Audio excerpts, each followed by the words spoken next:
Brian Kemp calling the decision to pull the Major League Baseball All-Star game from his state over objections to the new voting law a political ploy. The law places some new restrictions on voting by mail, adds voter ID requirements, and does limit the number of ballot drop boxes that are available. And let's talk live more about this fallout. And it's former State Senate President Mike Haridopolos joining us once again this morning. Mike, good morning. Hope you had a good weekend.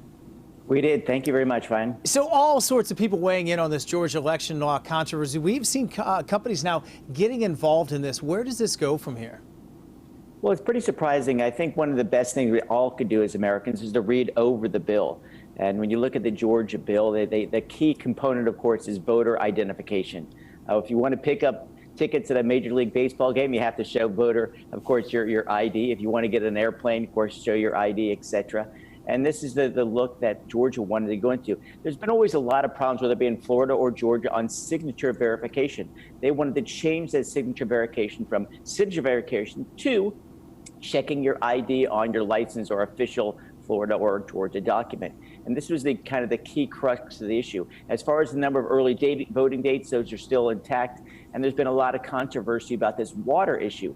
What all they've said is that only elections officials can hand out food or water, not political activists, whether it be the NRA or, let's say, Planned Parenthood. They want to kind of take the political element out when you're actually there to vote. But beyond that, this is political. You see corporations weighing in. You're seeing almost everything become political. And I think that's a shame. You think the best thing to do right now is to remove a lot of this politics, focus in on things like you just talked about, the vaccine, et cetera. Yeah, it certainly puts these publicly traded companies in a tough spot. Mike, could this play out in Florida? Because we know the legislature is looking at voting laws in Tallahassee. Well, I think at this point, the voting laws in Tallahassee worked very well. As you all know, unlike so many other states, we had our election results in very quickly. We had our, of course, debacle back in 2000, but that's long ago.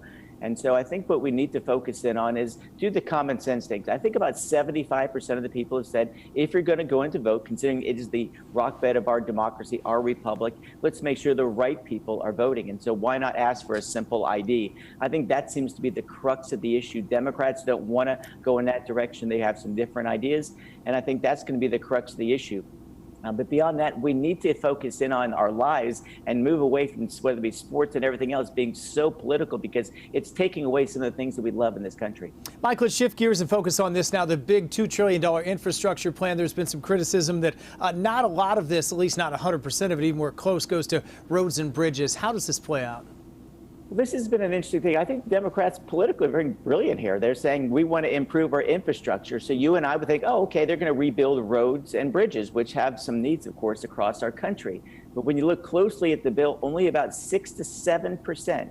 Less than 10% of the bill actually goes to roads and bridges, $2 trillion. A lot of the other ideas come from things like the Green New Deal. That means buying a lot of electric vehicles. That means changes in the grid, et cetera. This is something that, again, I think we all understand the goal, but let's be clear in what you're asking for instead of saying, hey, this is for roads and bridges, when in fact it's something quite different. And then how do you pay for this, Mike? I mean, obviously taxes are going up in some areas.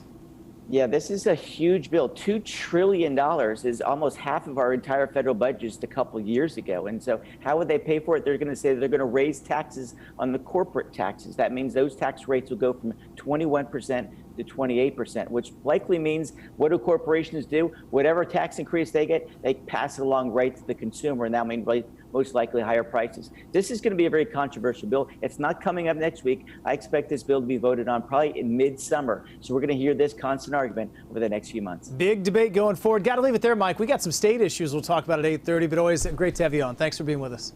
My pleasure, Ryan. Have a great morning. That is former State Senate President